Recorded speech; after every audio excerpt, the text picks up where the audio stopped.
So welcome to the first episode of the SP460 project. Unfortunately, this episode is going to be not like any of the rest of the episodes, simply because there's nothing to show. A couple of weeks ago, my main workstation that all of the video editing, all of the component designs, everything that I do was damaged, and the hard drives in it were destroyed. Even when I load in another hard drive, reinstall Windows, it hard locks and dies. It fails its inspections, all of its mem tests. It tries to go through them, hard locks and fails. So there's only one course of action for me at this point, which is rebuild my workstation.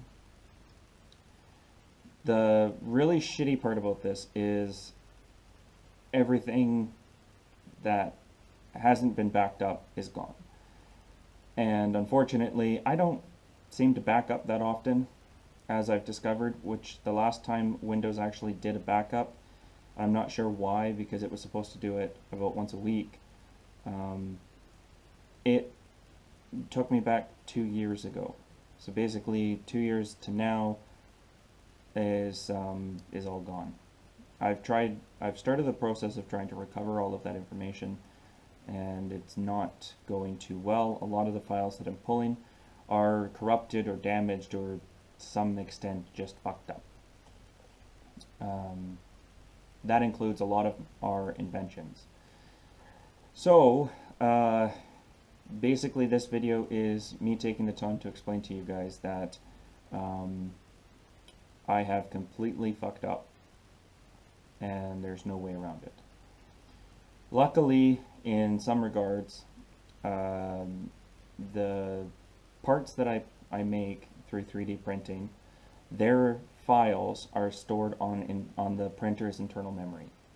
So I can still print parts.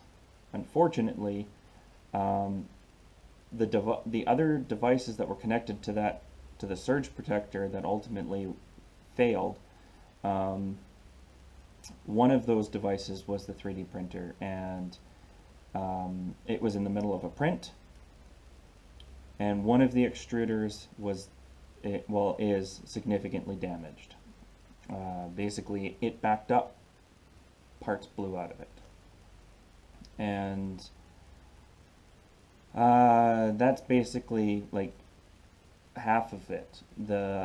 The other half, because this particular model has 2 extruders, the other half I can still use. Unfortunately, I basically have to take the printer apart and remove the broken extruder, and then put it back together with just the single extruder, and then I can go back to making parts. I do have some parts in inventory, so if anybody's looking for anything done in black, I have black parts. Unfortunately, I don't have blue right now. And the other colors that I've ordered in order to start offering more colors, those haven't arrived yet.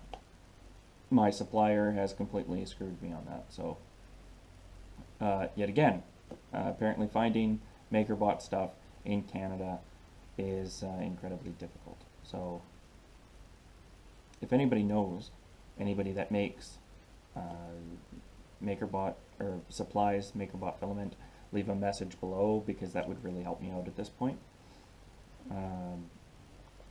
So I have to apologize to my teammates. Basically, if I don't have a spare copy of our files, they're gone. I'm going to have to basically pull the parts off of the car and redraw them from scratch. So there's 2 years of our inventions are just gone. I'm going to have to start all over again. I can't convert them from MakerBot back into CAD because it doesn't work that way. MakerBot only makes their layers, and those layers cannot be reconstituted as parts. So I have to either print them. I guess I could print them again and then measure them, or for the parts that are not stored, that are not on the memory, I'm just gonna have to start those parts all over again.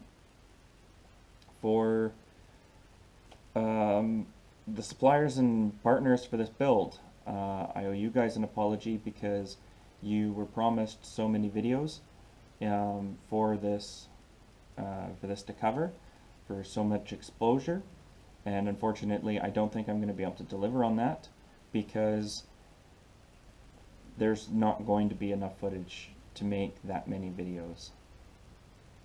Just we're too close to being completed. I would have to take the entire car apart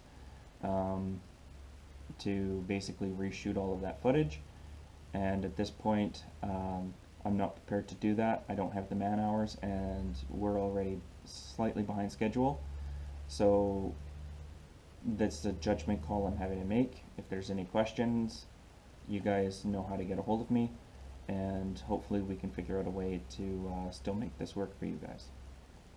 And to the community, I promised you guys that we would be covering every aspect of this build, so basically people could use this video segment to follow along and do this swap on your car.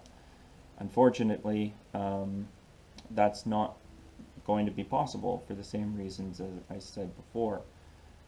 I will, going forward, be covering basically everything that I can as I'm going through the last steps of it where we've made changes. A lot of the interior is still torn apart at this point, so that will leave a lot of opportunity there.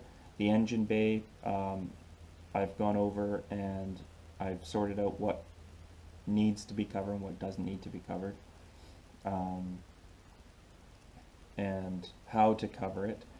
The transmission stuff isn't going to apply to a lot of people because not very many people want to do this kind of a swap and make it automatic. And the rear end is pretty much almost finished. We just have to, we've got some new control arms, so we will be covering a bit of that.